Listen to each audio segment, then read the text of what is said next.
From WXXI News, this is Connections. I'm Evan Dawson. Our connection this hour will soon be made at a polling place near you. Allies of the Trump administration in states across the country have floated the idea of assigning ICE to watch the polls in November. The administration has said that likely won't be necessary, but President Trump has other ideas for the coming midterms. He has said he wants to nationalize the elections because he doesn't trust states to do it right. If you're a Trump supporter, that might sound logical. For everyone else, this sounds like a threat to steer the outcome. After all, Trump said at the State of the Union that the only way for Democrats to win is to cheat. He's essentially guaranteeing a Republican victory. And what does Congress say about this? By now, you know that very question is just a joke. The congressional majority doesn't say anything beyond praising the president. Earlier this month, Speaker Mike Johnson attended at an event at one of President Trump's Florida golf resorts, Doral. Johnson said that Trump is, quote, the most active, energized, and successful president of his lifetime. He said that while Trump stays up late, often posting on social media in the middle of the night, Johnson says that doesn't matter because Trump has extraordinary stamina. He said that Trump is relentlessly driven to help average Americans, adding that Trump has a work ethic like no other president he's ever seen. Does that sound like it's laying it on thick? That's rather mild compared to cabinet meetings, which now resemble the staged events meant to prop up autocrats in foreign countries. Yesterday, top White House advisor Stephen Miller spent nearly 5 minutes lavishing praise on President Trump, calling him the greatest leader in history. They were on stage at an event titled Make America Safe Again. Trump clearly loved hearing it, and when Miller was finished, here's how Trump then tossed it over to FBI Director Kash Patel. So, Kash, see if you can top that. I don't know. That's a tough one, Kash. That is tough. You know, Mr. President, as I look around this venue, I see, and I'm reminded again, why we have the greatest warriors on God's green earth, the men and women serving in uniform, the men and women serving and wearing the badge, and law enforcement, our police, our sheriffs around the state of Tennessee. I'm reminded that Americans exist to protect this country day in and day out, and they've done it like we've done it here. But what we didn't have was you. We didn't have a commander-in-chief who backed the blue, who resourced the blue, who funded the military, who did whatever it takes to safeguard every single life. And here in Memphis, Tennessee, you have put on a show for the world. You have allowed us to go out there and capture gangbangers, rapists, murderers, drug dealers at record historic levels. And for me, a first-generation Indian-American kid whose parents fled a genocide in East Africa to become the 9th director of the FBI, I'm living the wildest dream you could possibly imagine, sir. That's Kash Patel yesterday with Donald Trump. Now, investigative journalist, author, and educator David Cay Johnston recently said that the checks and balances that are supposed to animate the American government are failing. Johnston said that Trump desires the adulation that dictators receive. And on Thursday night, Johnston is delivering a lecture in Brockport titled Steps You Can Take to Restore Democracy. But first, he's talking about that theme right here on Connections. Welcome back to the program, sir. Glad to be with you again, Evan. What do you make of that clip from Kash Patel following Stephen Miller yesterday? Well, it's all about him and it's all about militarism. It's not about the ideals that are in the preamble to our Constitution.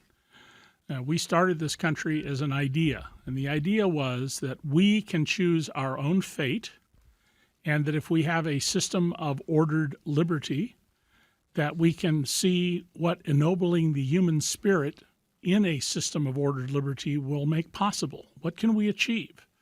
That's not what is being discussed by people like Kash Patel, who is abusing his position as FBI director in all sorts of ways, particularly, the very thing he criticized Chris Wray, his predecessor, for using the Gulfstream jet assigned to the FBI director for all sorts of personal trips, including trips for his girlfriend. Yep. Any other administration, this would have been a scandal that both parties would have gone after. But here, the Republicans just have completely handed their spines over to Donald. I call them the Quisling Republicans. For those who don't know, Quisling was the collaborator prime minister of Norway in World War II, who was tried and executed as soon as the war was over. And the leaders in both the House and the Senate in the majority are simply failing in their constitutional obligations to act as a check and a balance on the executive. And under our Constitution, the executive is supposed to basically be the errand boy of Congress. not our dictator. David Cay Johnston here for the hour. I have to say, David doesn't know this, but we're still in this multi-day effort to put together a new phone system. So if you want to reach out to us, you got to email us, connections@wxxi.org. We're not protecting David from callers. David loves to joust with people. But you actually can call and leave a voicemail. We just can't take it live. So that's kind of what we're dealing with here. So if you do want to call, it's 844-295-TALK, 844-295-8255. But again, email connections@wxxi.org. The kind of praise that starts each cabinet meeting now is uncomfortable for me to watch. And I cannot relate to the kind of person who not only is comfortable being on the receiving end of almost half an hour of praise that is almost absurd in its grandiosity, but actually demands that kind of praise. What does that say about the person? Well, first of all, it says that human beings are by and large herd animals, and we follow leaders. So whatever you think of Ronald Reagan, he was a great leader. He led us out of the New Deal and into the era that we're in. And Trump, in that sense, is a leader. And to be in the Trump's inner circle, you must constantly praise fearless leader who is perfect in all ways. I mean, this is cult-like behavior. It's not something that hasn't happened before. In fact, just the other night, I watched the new Nuremberg movie. That was an Oscar nominee. Russell Crowe. I have not seen it yet. Russell Crowe as the Reichsmarshal and Rami Malek as the psychiatrist who was assigned to learn about the 22 Nazi leaders we initially tried. And it is a movie very clearly aimed at today and what's going on with our government. We do not live in a democracy right now. We live in a dictatorship. It is not a fully consolidated dictatorship, but even Hitler, who was elected to office, it took him years to fully consolidate his dictatorship. But step by step, item by item, Trump is doing everything he can to force you to either accept what he says or be punished by the government for it, which completely obliterates your first he is going after the second at the moment, but your first, fourth, fifth, 14th Amendment rights. But, David, you know the critics will say, you can't invoke Hitler every time you're upset with Trump. That's hyperbolic. What are you doing? Well, I didn't invoke Hitler until I saw Nuremberg, to be honest. I have not been doing that. There are plenty of other dictators around the world. But the playbook of dictators is well studied. It's well understood.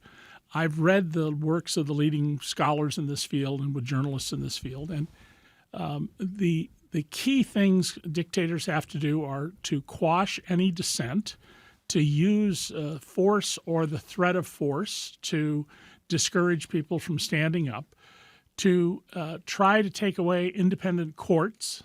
The most important guarantee of our liberties we have are independent courts. To pass laws that punish people you don't like and to find ways to financially reward your friends, and to make sure the government doesn't work. One of the things common to dictatorships is you will appoint people you know are not competent to run government services so that people will be angry that the government isn't providing those services. Now, one of the interesting observations I've made recently is that foreign journalists are calling you because you've covered Trump for decades. So they call you because they want to know what's going on in the United States. And one example is a New Zealand journalist. And the New Zealand journalist wanted to know how you saw the president's attempt to consolidate power. And what you told him was essentially what you are telling us today, which is that we are not in this country in a democracy anymore. We are also not fully in a dictatorship because of the still unfolding consolidation. Tell us more about what you mean by that. Well, dictators need to build out their psychological and physical infrastructure. And so it takes time. They need some laws passed that will, for example, make it harder for you to vote. We're seeing that going on in real time, restricting the franchise if you're a democracy.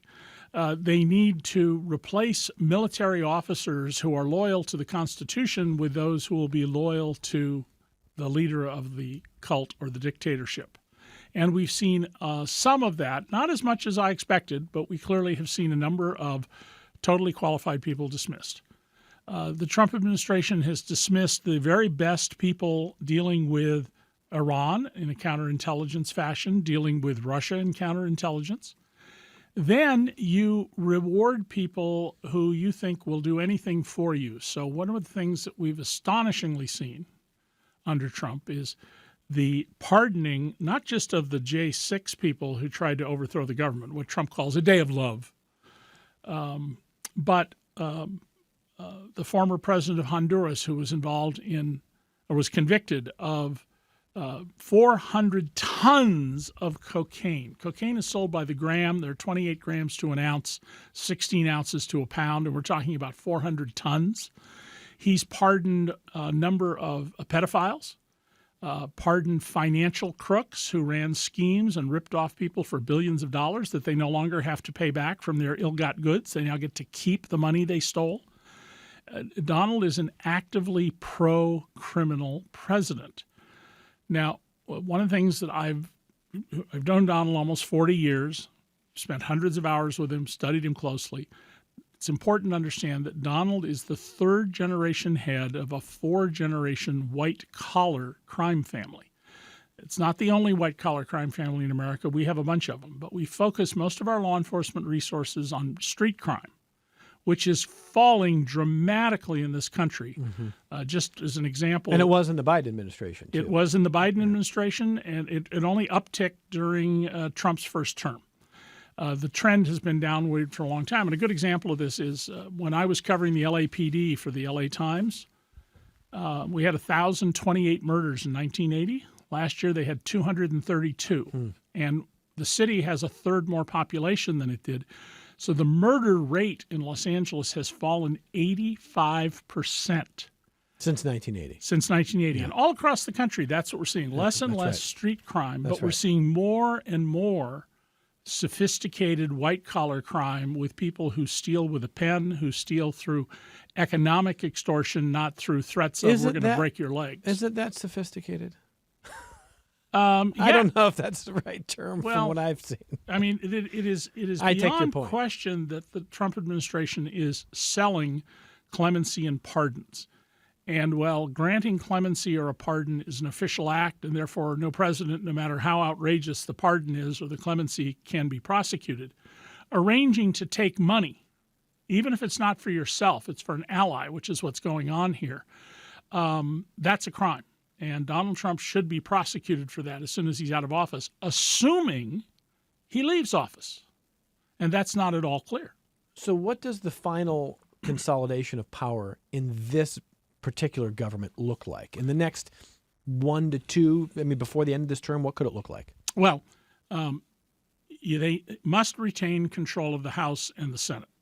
At least one of them. So these midterms really matter. These midterms really matter. If Trump is able to retain control by intimidating voters, having ballots seized, by this new policy of the post office that, we're not going to guarantee your postage cancellation stamp will appear promptly. Yesterday he said it's not mail-in voting, it's mail-in cheating, and he claimed that the United States is the only country in the world that does it, which is baloney. Absolute nonsense, yes.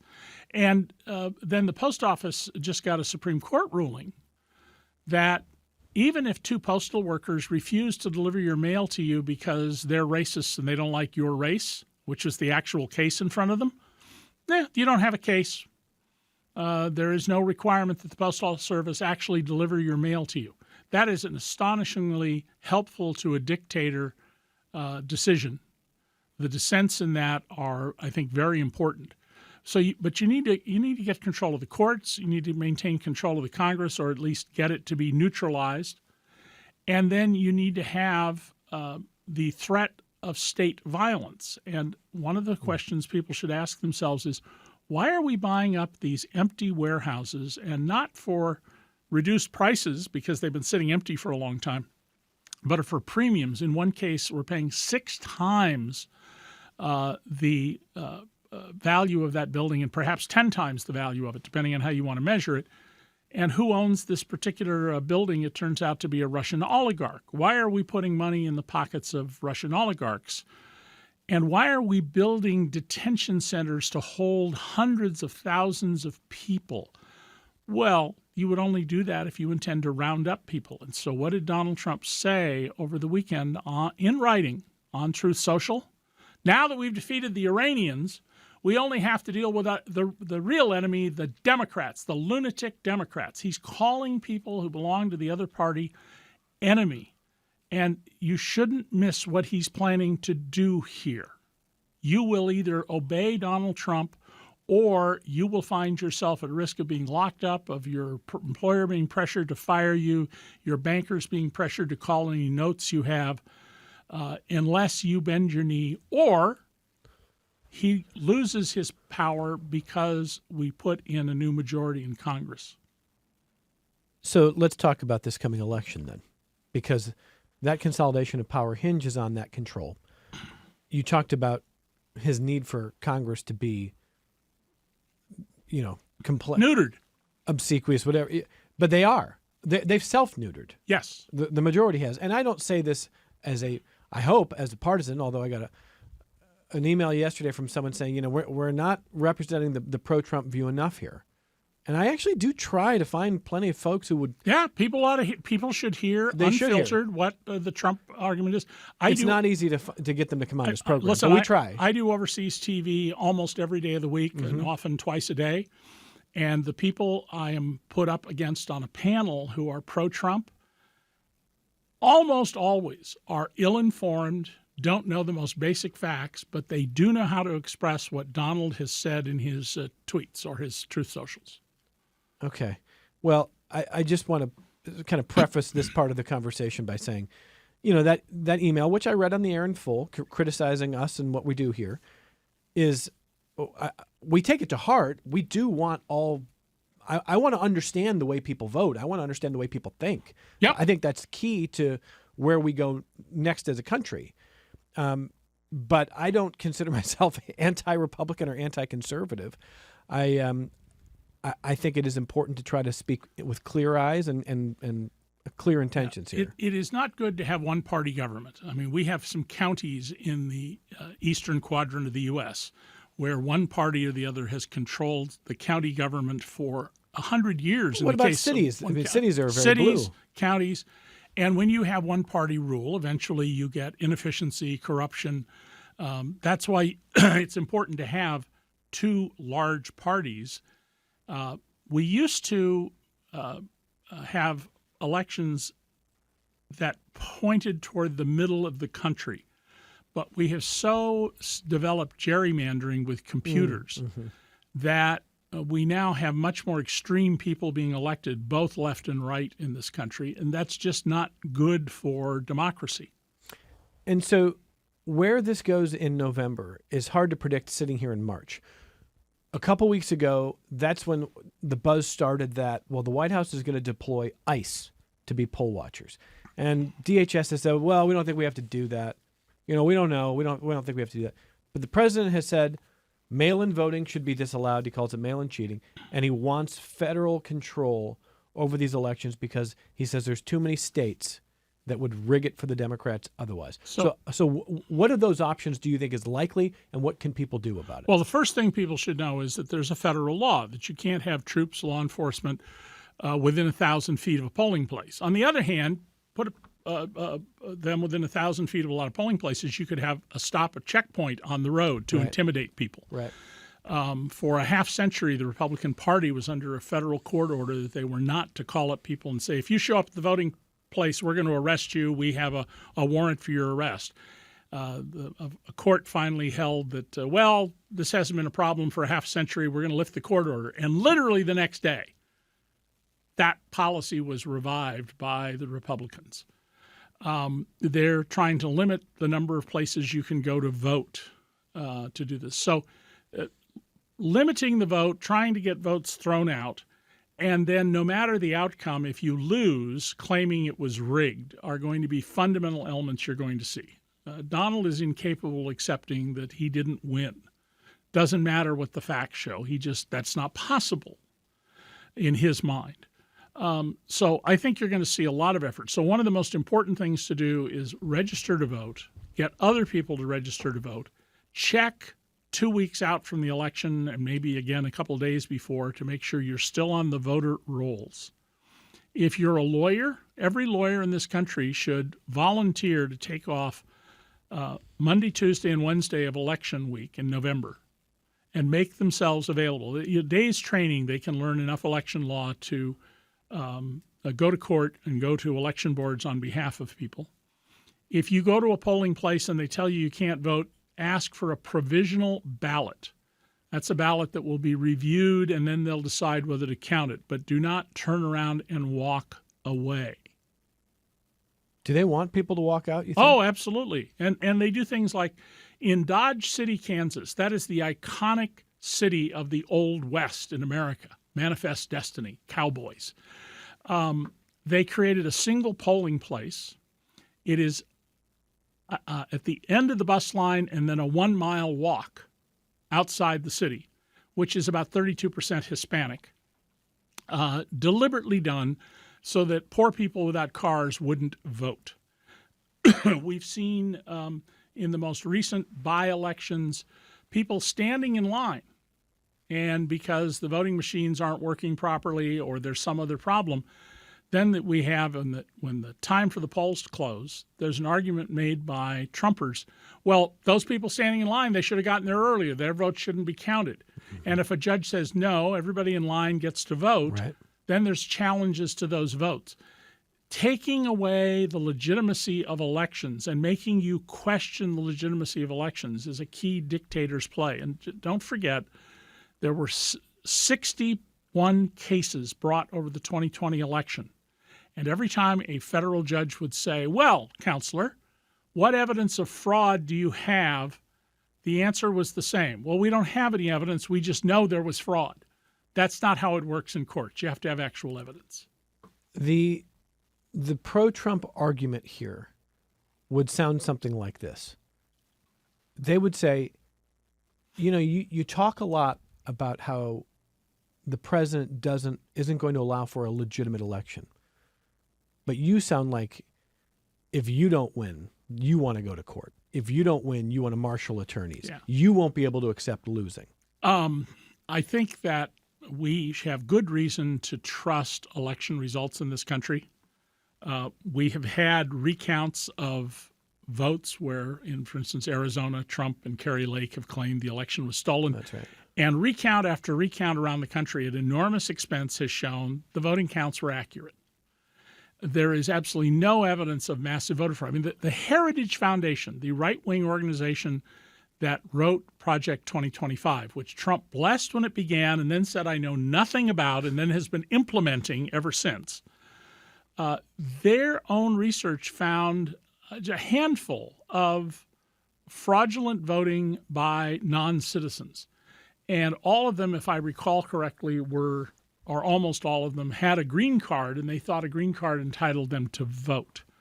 But the Cato Institute found 23 cases over 20 years. Out of billions of ballots cast for various offices, 23 cases. That is less than insignificant. It clearly didn't change any election outcomes. Okay, so you, when I say you, as someone who wants votes to be counted, you want everyone who is in line to vote, you don't want people intimidated away from polls. You'll accept any result as long as there isn't an intimidation, suppression. Yes, and I think it would be much better if we had much larger percentages of Americans voting. Voting was set up originally in this country on Tuesdays so that workers could be blocked from voting. Back in the days when only white men who owned property could vote. It was still limited, so business owners could check themselves out to go vote. We've been expanding the franchise. We still have a long way to go, but the broader swath of Americans who vote, the more our government will represent the will of the people. So let's close the loop on this coming fall with what happens if the president loses. And I say the president, his party loses. His party loses control of at least the House, maybe even the Senate. It is possible. If you look at the polling now, all the data says if the election were tomorrow, they'd get killed in the House. Right. And they could lose the Senate. They could lose races that they've got no business losing based on some of their voter registration rules. But set aside the point of if the Republican Party wins or is able to hold control. You've talked about that. If Trump's party loses at least the House, does that effectively end the consolidation efforts, or do you think the next several years will still be very, very difficult? Oh, it will intensify Donald's efforts to strengthen and shore up his dictatorship where he can, and to fold and withdraw from areas where he can't. But if there's a change in the leadership of just the House, they will immediately begin issuing subpoenas, ordering the turning over of information, taking the administration to court. I mean, this is an administration, let's remember, that has gone into an unconstitutional and illegal war. Only Congress can declare war. The president only has the authority for protecting, in the face of an imminent threat, American citizens' property or military assets. That's not at all what happened here in Iran. We have a system where courts are supposed to rule on matters, and they can rule very quickly when they want to. But we've seen judges, not only Trump appointees, some other judges as well, delay issuing decisions on cases that have weakened the rule of law and benefited the administration.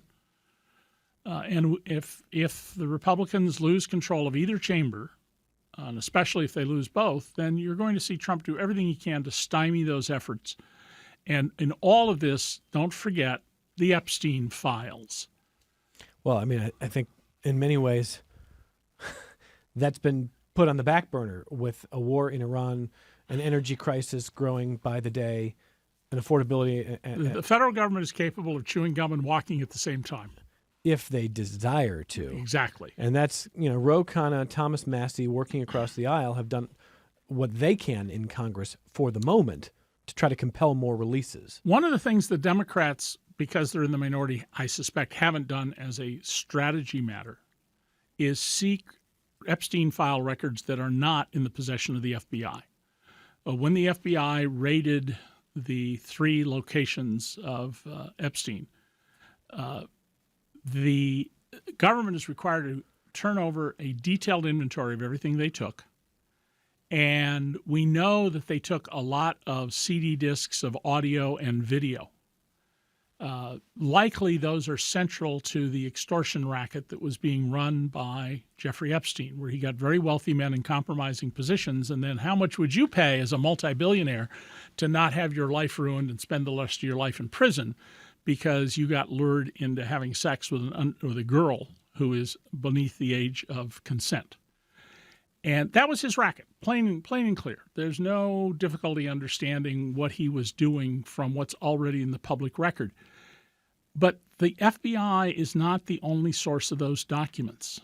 There are copies in other places. And why haven't the Democrats gone after him? Because I don't think they want to help the Republicans. I mean, both parties engage in, long knives political decisions about how they deal with things like hearings and oversight.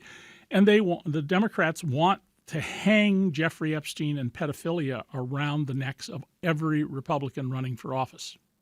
Okay, I was going to grab a break and come back to your emails because we've got a pile of them. Before we do that, let me just hit one other thing on Epstein. You are a journalist who somehow ends up with tax returns before most of the others in the public. You've got your ways of getting your hands on documents. You got anything on the Epstein files that we don't know about? No, and until Ellis came about more recently, I didn't write about this. Julie Brown, yeah, she's done an amazing job. Who was at the Philadelphia Inquirer as I was, as an extraordinary reporter, and she has done the most amazing job. She has. And the one thing that has come out that's very clear and people shouldn't miss is Jeffrey Epstein was not an anomaly. He was part of a global ring of wealthy men who were into raping girls as young as 9 years old. And these men have not been held accountable, even though there's no statute of limitations in the U.S. on federal crimes like this. And the story some of them have given to explain what they're doing, Leon Black, I was getting tax advice from Jeffrey Epstein. Jeffrey Epstein doesn't know jack about taxes. He was instead getting other things from him. And one of them we know Well, he worked for Bear Stearns before he became Jeffrey Epstein. And yes, he did, but he was more in sales, nothing technical. We now know from the New York Times expose that ran yesterday that Leon Black was basically paying millions of dollars for women to have sex with him and funneling the money at some point through Jeffrey Epstein, who he had given around $100 million to manage. One of the things that has been, revelatory in a way that it shouldn't be revelatory, we should know this by now. But if you read the emails, and again, there's millions of pages that you can't read them all. But for example, the owner of the New York Giants, Larry Summers, Elon Musk on Christmas morning, 9 a.m. on Christmas morning, Elon Musk is emailing Jeffrey Epstein. He's not with his kids. He's not having a nice holiday, participating with his many, many children. He's emailing Jeffrey Epstein asking, when is the wildest party you got coming up here? The brokenness of the souls of the wealthiest people in the world has been amazing to behold. And that by the way, doesn't mean that they all were interested in underage women. For example, the owner of the New York Giants was asking for dating advice just in general. He thought, here's this cool guy. He's got an island. It's kind of pathetic. Larry Summers, the same thing. He doesn't know how to talk to women. It's pathetic. It's pathetic. It's sad. But I don't want you to speculate. I want you to tell us when it comes to the President of the United States. We've seen enough to know that he didn't, at the minimum, he didn't seek Jeffrey Epstein to go down for his obvious crimes. Right. But is there anything that tells you there's more in there about Donald Trump? Oh, yeah. The simple answer to that is, if this is a hoax and you were exonerated, why are you fighting so hard to hide more than half the records? And why does it turn out there are even more records that you didn't tell anybody about that were found only because you did such a sloppy job redacting material? But we don't know for sure what's in there. We absolutely do not know to a certainty whether Donald Trump is a serial child rapist. We know there's a lot of smoke. Donald says it's not true. So if those files will exonerate you, why would you fight so hard to keep them hidden? And, in court cases, juries are allowed to infer from your behavior what is the logical truth of this. And, if somebody accused me of something and there's a file that'll clear me, I want that file in there right now. I will sign any, breaking a do not disclose agreement Unredacted, to clear release myself. the record. Yeah, clear me. And by the way, the argument you will eventually hear from Justice is we can't release any of these video and photographic images because showing an image of an adult male having sex with an underage boy or girl is itself criminal pornography, and merely viewing that as a crime. There's an exception in the law for prosecutors, judges, and juries, and so Congress should be able to see those things even if we can't. When we come back, we got your emails for David Cay Johnston, Pulitzer Prize-winning journalist and author, professor of practice and journalism at RIT. He's got an event coming up on Thursday evening. And I got to ask David, where is your event on Thursday evening? It's at the Tower at SUNY Brockport. And the talk starts, the doors open at 5:30. We're going to start at 6:30. The Liftbridge bookstore in Brockport is bringing books of mine to sign. If you have books of mine, you want them to sign them, I'll be happy to sign those. And we're going to talk about restoring our democracy. That is Thursday evening. Doors open at 5:30, 6:30 for the event that starts out in Brockport with David Cay Johnston. At the Tower. Your emails on the other side of this break. This is Connections. I'm Evan Dawson. Let me start with Linda. Linda says, I believe that Trump has known all along, like the rest of the world has known, that Putin's plans were to continue with aggression in Ukraine, and that Trump knowingly helped Putin with this endeavor through Trump's stalling techniques and maneuvers regarding Ukraine that have continued to occur. I believe that Putin likely has blackmail-type material on Trump, and that they likely have a mutual agreement regarding the stalling of any peace process in Ukraine, as well as an agreement regarding a possible crisis creation in the future that would help Trump's position. What do you think about that? That's Linda. That's a lot of speculation. Well, We know that Donald has kowtowed to Putin. Remember in Helsinki in 2018, he said, "I don't trust any of the American intelligence agencies, but I take Vladimir Putin at his word." He's had at least 2 meetings with him where there was no one else in the room from the American side, which no president has ever done. If any previous president had done that, you would hear bipartisan screaming and yelling about the impropriety of that.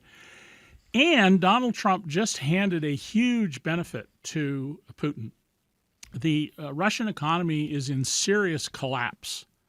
It's a one-product economy, fossil fuels. And Trump just lifted the sanctions that will now allow Russia to sell as much oil as it can get out of the country and at the current very high prices, which will help revive his economy and allow him to continue pressing the war against Ukraine. Now, I want to be also clear, though. Joe Biden made a terrible mistake in the beginning. He tried to diplomatically deal with tit for tat. Every time the Russians did something, we did something in response. He should have said to Putin, "You will not have one soldier put one foot across the border, and if you do, we will supply unlimited war material, including the latest HIMARS, artillery, aircraft, rockets, training without limitation to stop you." And he didn't do that. And so we now have had this war drag on more than 4 years with an unbelievable butcher's bill. But in all of this, Donald has been the friend of Putin, not the friend of liberty, not the friend of democracy. Certainly, the president would benefit politically from being able to declare that he or Steve Witkoff and his team struck a deal. But every time I see the outlines of a deal, it looks a lot like what Russia wants. Yeah, no, all the deals they put forward are Russian deals. And hey, Steve Witkoff was a real estate guy.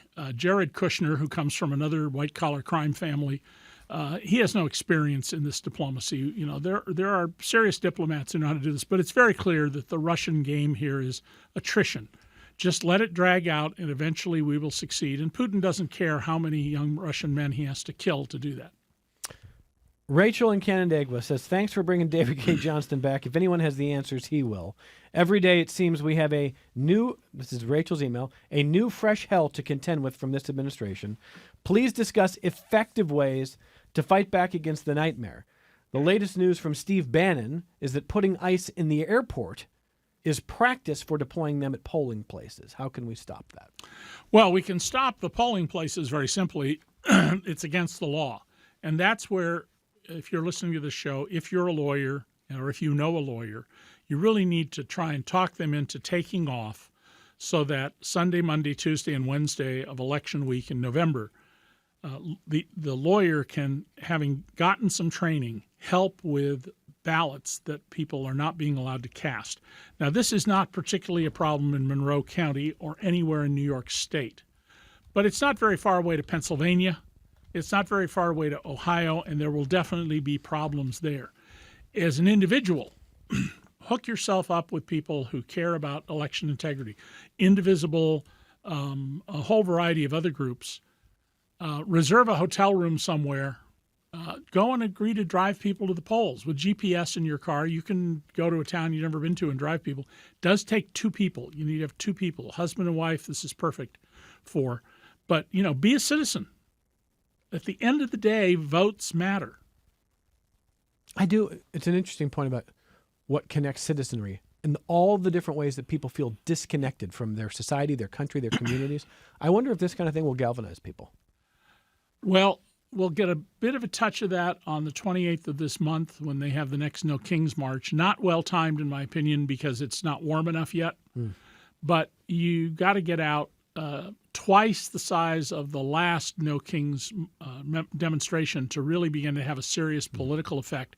It is significant that many of the No Kings demonstrations that have drawn a lot of people are in very deep red districts.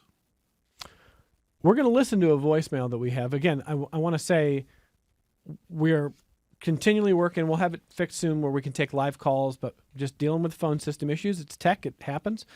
My guest is David Cay Johnston. We're talking about his upcoming presentation in Brockport on restoring democracy, what the average citizen can do, and what we ought to know from his perspective as a journalist who has covered this president in one form or fashion for 4 decades.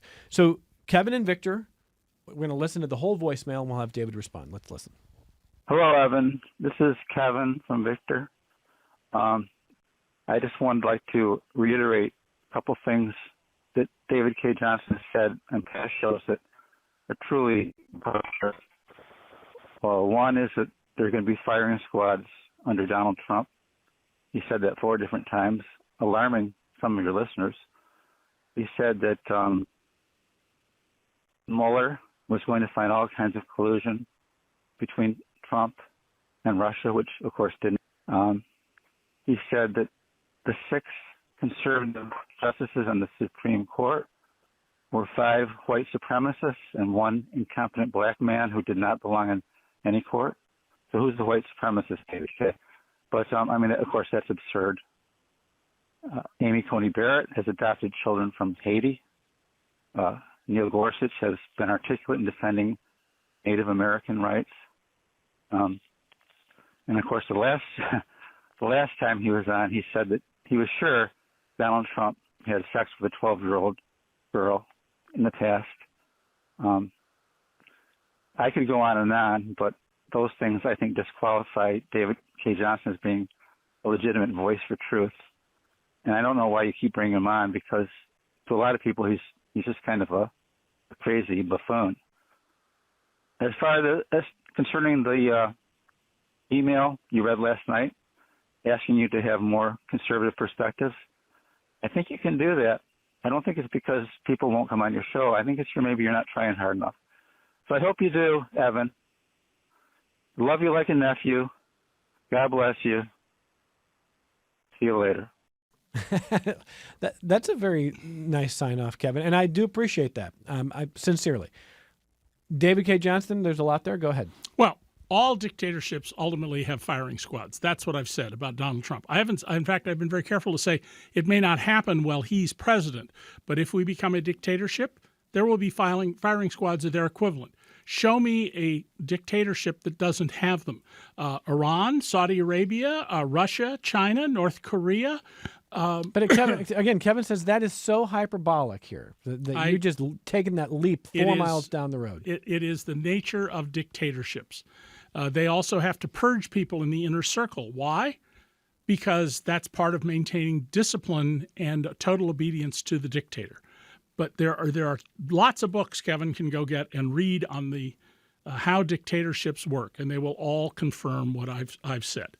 On Mueller found numerous crimes, and you don't need the Mueller report to know there was collusion, because in July of 2015, a Russian emissary sent an email to Donald Trump Jr. saying the Kremlin wants to help you win the election for president. The only thing a patriotic American does to an email like that for any office is pick up the phone, call the FBI, and say, I need to speak to someone in counterintelligence. Instead, the Trumps took the meeting. They lied about it for a year. They came up with a cover story that is patently ridiculous, and anybody who knows anything about spycraft, and by the way, I have exposed spies and foreign agents in my career, knows that their story is utter nonsense. Yes, I stand by the fact that there are 5 white supremacists on the Supreme Court. There are white supremacists out there who have black children during the enslavement era. Strom Thurmond was a white supremacist. He had a child who was black with the maid in the household. And the court has again and again adopted policies that favor white supremacy in this country. In fact, Chief Justice John Glover Roberts' original job with the federal government when he was a freshly minted lawyer was to work on suppressing non-white votes during the Reagan administration. And finally, on Donald Trump with a 12-year-old, we have sworn testimony from victims that, at least 2 of them, that Donald Trump raped them. Sworn testimony. And the FBI under the Trump administration will not go speak to these women who have under oath sworn that this happened. Now, There's lots of other side evidence to support this. But there is no proof. I don't dispute that for a minute. Donald says it's a hoax. And so, Occam's razor, the simplest answer is usually the right answer. Why in the world, if the Epstein files clear you, would you be fighting so hard to hide them? And why would you be redacting names in such a sloppy fashion, not once or twice, but again and again and again and again and again, that allow identifying young women who have been operating through a pseudonym like Jane Doe? And the only logical answer to that is because it's to intimidate other women from coming forward. But hey, if we release all the files and shows Donald didn't do it, I'll be the first person to say I was completely, totally wrong. Well, I will say this.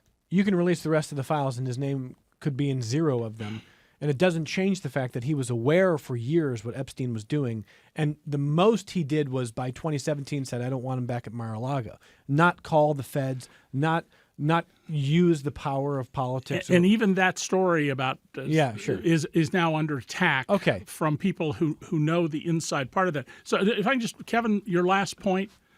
Kevin, Donald has hired some of the very best lawyers in this country, lawyers I have enormous respect for as litigators, to come after me. And after almost 38 years, he has never shown a single factual error. He's never gotten a comma changed. Everything is held up. And that includes when I said Donald was up to his eyeballs with one of the biggest cocaine traffickers in the world, and the things he did for him that are all in my book, The Making of Donald Trump, only makes sense if Donald was in the cocaine trafficking business with his partner. Last thing, just briefly here. He says that you're the white supremacist because of your criticism of Justice Clarence Thomas. Clarence Thomas is, I think, unfit to be a judge on any bench. I'm far from the only person who holds that view.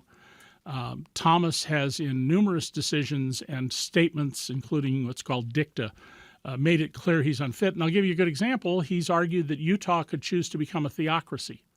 No, it can't. Not under the jurisprudence of the Supreme Court and not under the First Amendment and Article 6, which says there shall be no religious test for any office. That's how incompetent he is. Plus, he's a crook. He took this $260,000 land yacht from this super rich guy who has Nazi memorabilia in his garden. He's a tax cheat. He didn't report that as income. Clarence Thomas is unfit to hold office. If he were serving on any other bench in the country, he would have been removed by now for misconduct.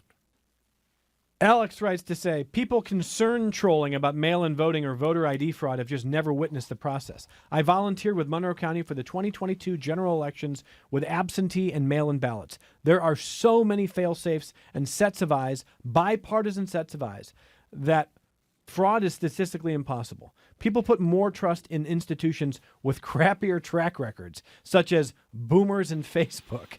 It's best to understand this as a racialized push to remove poor Black and Hispanic Americans from voting populations. That's from Alex. And audit after audit has failed to turn up any evidence of significant fraud. Is there people who shouldn't vote here and there? Yeah.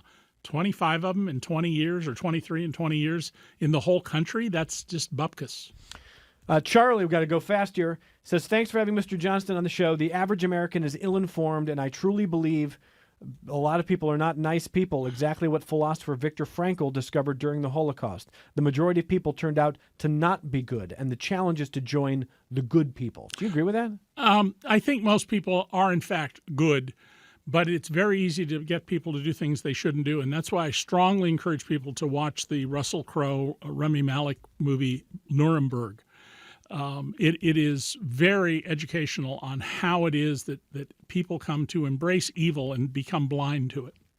And Justice Jackson, Robert Jackson, the chief prosecutor for the U.S. at Nuremberg. We talked to the folks down in Jamestown, New York, where the Jackson Center is, and they're very proud of that movie. Deborah writes to say, your guest has said that having ICE at polling stations is illegal, but this administration has done so many illegal things and nothing has happened.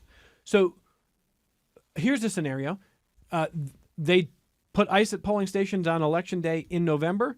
It's illegal, but they do it anyway. It suppresses a lot of people from voting. And then after the fact, you can sue. But if the election's taken place, what do you do about that? That's what Deborah wants to know. Yes, that's why we need to get every single lawyer to take off the first 3 days of election week. I mean, every single lawyer. It doesn't matter that you don't know election law. You can go to a seminar or online and learn enough election law to be effective, because it's going to be crucial to get in front of judges instantly, and particularly if ICE is at a location, to get a judge to issue an order and tell the local sheriff or police chief, you're to remove these people and you're to arrest them if they don't leave. And finally, got to go quick here. Wendy says, I'm an election worker in the city. Tell your listeners to always ask for an affidavit ballot, which is what we call a provisional ballot. No matter why they are being turned away, they always have that right. Sound advice. Absolutely sound advice. Okay. She says, have the bipartisan Monroe County election teams on your show before the upcoming election. That's a good idea. Done. We try to do that every election season. Absolutely, yes. And David, here we are. I could just do emails all day here. You want to come back sometime? I guess we're going to have to have you back sometime. But let's make sure our democracy recovers from this, because if we lose our democracy, we lose everything. The whole idea of this country we lose if we don't get back our democracy. And right now, by Donald's own mouth, we are a dictatorship. Thursday evening in Brockport. The event starts at 6:30. The doors open at 5:30 at the Tower. At the Tower at the SUNY Brockport campus. That's David Cay Johnston. You can meet him there on Thursday night. We've got more connections coming up in just a moment.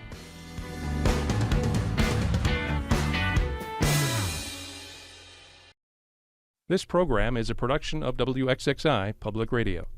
The views expressed do not necessarily represent those of this station, its staff, management, or underwriters. The broadcast is meant for the private use of our audience. Any rebroadcast or use in another medium without expressed written consent of WXXI is strictly prohibited. Connections with Evan Dawson is available as a podcast.